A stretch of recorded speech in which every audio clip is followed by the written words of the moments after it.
بسم اللہ الرحمن الرحیم۔ السلام علیکم ورحمۃ اللہ وبرکاتہ۔ ڈاکٹر اگر مایوس کرے تو بھی اللہ سے نا امید مت ہو۔ تمام خزانوں کا مالک اللہ ہے۔ وَلِلَّهِ خَزَائِنُ السَّمَاوَاتِ وَالْأَرْضِ، مگر اپنے خزانوں سے بے نیاز ہے۔ وہ خزانے اپنے بندوں کے لیے بنائے ہیں، ہمارے مانگنے میں کمی ہے۔ محمد صلی اللہ علیہ وآلہ وسلم فرماتے ہیں کہ میری کوئی دعا ایسی نہیں جو قبول نہ ہوئی ہو۔ جو قبول نہیں ہوئی تو میرے مانگنے ہی میں کمی تھی۔ مانگنے کا بھی ڈھنگ ہوتا ہے۔ درد بھرے دل اور اشکار آنکھوں سے مانگنے سے کام بنتا ہے۔ اب اس بات کو سمجھ لیجئے کہ غم اور مصیبت کے حالات میں کرنے کے لیے دو کام ہیں، یعنی غم کے حالات کے دو حق ہیں۔ اللہ سے عافیت کی دعا مانگنا، ایسے حالات میں اللہ سے عافیت کی دعا مانگنا، یہ ادائے حقوق بندگی ہے۔ اس میں اپنے ضعف اور عجز کا اظہار اور اقرار ہے۔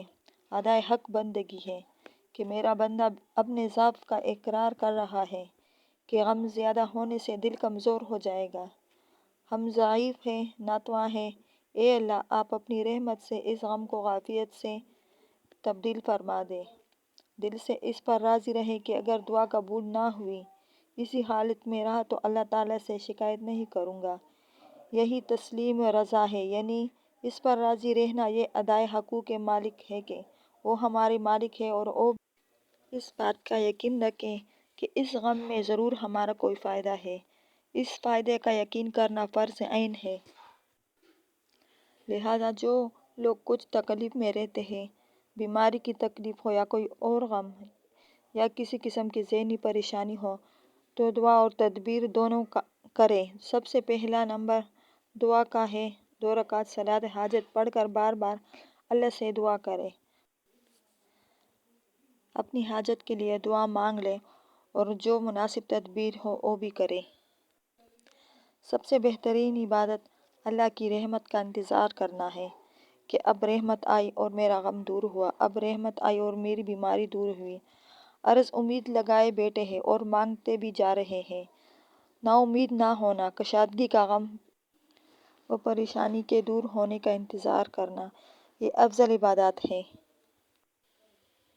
صبر سے رہنا، اللہ کی رحمت کا منتظر رہنا اور اللہ سے شکایت نہ کرنا۔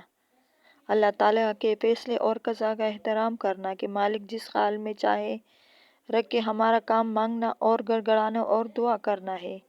یہ نہیں کہ اللہ تعالیٰ نے ہم ہی کو کیوں تاک رکھا ہے، اللہ تعالیٰ نے ہم ہی کو کیوں نشانہ بنا رکھا ہے، یہ کیوں جس نے لگایا وہ برباد ہوا، شیطان نے کیوں لگایا تاکہ ہم کو آگ سے پیدا کیا اور حضرت آدم علیہ السلام کو مٹی سے پیدا کیا، پھر آپ نے ہمیں سجدہ کرنے کا حکم کیوں دیا۔ یہ کیوں اور چوں چرا کرنا یہ بندوں کا کام نہیں ہے۔ آپ کو جو چیز مل جائے سمجھو کہ اللہ تعالیٰ نے بھیجی ہے۔ اللہ تعالیٰ جو پہنا دے پہن لو، جو کھلا دے کھا لو، جہاں رکھ کے رہ لو۔ آخر میں بلڈنگوں والے بھی قبروں میں جائیں گے اور جھونپڑی والے بھی قبروں میں جائیں گے۔ نہ یہاں کا عیش و راحت دائمی اور نہ یہاں کی تکلیف ہمیشہ رہے گی۔ دنیا کو آخرت کے آرام اور آخرت کے عذاب سے کوئی نسبت ہی نہیں ہے۔ ایک روایت میں ہے، قیامت کے دن ایک شخص کو جس نے دنیا میں نہایت عیش و آرام کی زندگی گزاری ہوگی، لیکن جس کو عیش میں خدا یاد نہ رہے، نافرمانیوں میں مبتلا ہو جائے، تو وہ بھی ایسا ہی ہوگا کہ اس کے لیے وہ دوزخ کا فیصلہ ہوگا۔ دوزخ میں ڈالنے سے پہلے اس کو دوزخ میں صرف ایک غوطہ دیا جائے گا، جیسے کپڑا رنگنے والا کپڑے کو رنگتے وقت غوطہ دیتا ہے کہ دوزخ کی آگ میں ڈال کر فوراً نکال لیا جائے گا۔ پھر اللہ اس سے پوچھے گا کہ کیا تو نے کبھی عیش و آرام بھی دیکھا ہے؟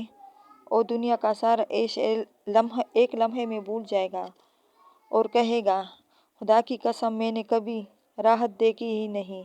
دوزخ کی مصیبت کے سامنے دنیا کی راحت کی اتنی سی بھی حیثیت نہیں۔ ایسے ہی ایک شخص جس نے دنیا کی زندگی میں ہمیشہ مصائب کا سامنا کیا، کبھی سکھ دیکھنا اس کو نصیب نہیں ہوا، اس کو ایک غوطہ جنت کی ہواؤں میں دیا جائے گا۔ اس سے بھی اللہ پوچھے گا وہ جنت کی نعمتوں کے سامنے سب غم بھول کر کہے گا کہ میں نے کبھی غم دیکھا ہی نہیں۔ لہٰذا ہر شخص کو چاہیے کہ کسی مصیبت سے نہ گھبرائے۔ اگر ہمیشہ عافیت اور راحت ہی رہے تو مزاج عقیدت استقامت سے ہٹ جائے۔ بغیر تکلیف و مصیبت کے زار و شکستگی پیدا نہیں ہوتی۔ اللہ حاکم بھی ہے اور حکیم بھی۔ وہی جانتا ہے کہ غم کی آگ سے ایمان اور اخلاص کے نور میں کیا ترقی ہو رہی ہے، اور جنت میں اس صبر کا ہمیں کیا درجہ ملنے والا ہے۔ پردیس کے دن کٹ ہی جاتے ہیں۔ مصیبت سے نجات تو مانگے لیکن مصیبت کو اپنے لیے مفید سمجھے۔ اگر کسی کو مصیبت میں خدا سے تعلق بڑھ جائے اور اس مصیبت کی وجہ سے بہت سے گناہ چھوٹ گئے ہوں تو جو مصیبت اللہ تعالیٰ سے رشتہ جوڑ دے، جو مصیبت غفلت کے پردوں کو چاک کر دے، وہ مصیبت نہیں نعمت ہے۔ اللہ تعالیٰ ہمیں اور آپ کو دعا مانگنے اور مصیبتوں پر صبر کرنے کی توفیق عطا فرمائے، آمین۔